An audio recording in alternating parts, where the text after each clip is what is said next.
What is happening, everyone? The football therapist here. We're talking about Jonathan Taylor today, one of my favorite players going into the 2021 fantasy football season. Let's hit that intro.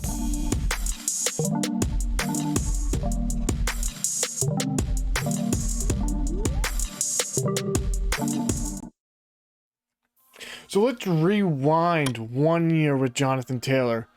Coming out of college, the guy had back-to-back 2,000-yard seasons. He was an absolute monster. He went to the combine.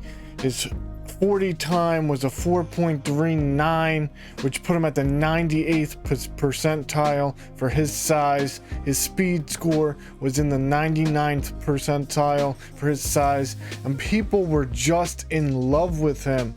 This guy was being talked about as the next elite running back in the NFL. Now, what happened in 2020? Well, a lot of it has to do with the fact that he didn't really have that offseason to prepare. There were no preseason games, and early on in the season, he wasn't as efficient as people would like. Yes, at times he looked like he didn't have the vision that we really thought he did coming out of college with the tape that we watched, but we still never doubted him.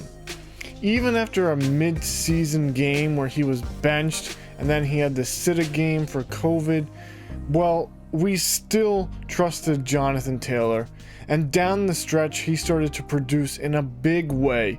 In the last 5 games he was on fire. He had 8 total touchdowns in those games, and he was putting up elite fantasy football numbers.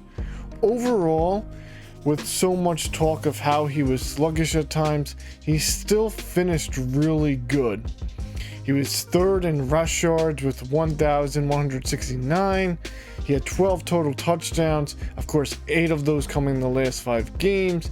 He averaged 8.3 yards per reception, which was third amongst running backs, which is awesome. He also had an 87.8% catch rate, which was second, and that was talked a lot about him coming out of college, was can he be a good receiving back too? And he really showed an ability to catch the ball out of the backfield. Now also, he was really good at evading tackles. He had 64 evaded tackles on the year, and his rush total was 5.5 yards per touch.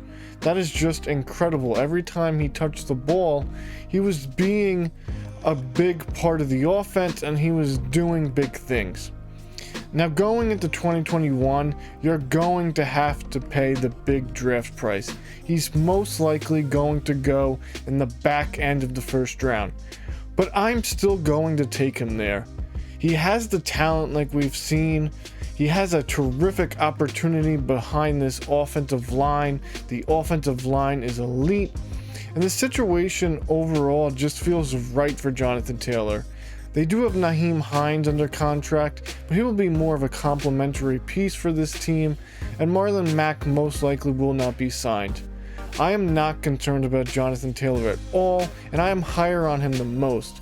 Right now I have him as my RB4, and I think that he's going to be a locked and loaded top 5 running back every single week.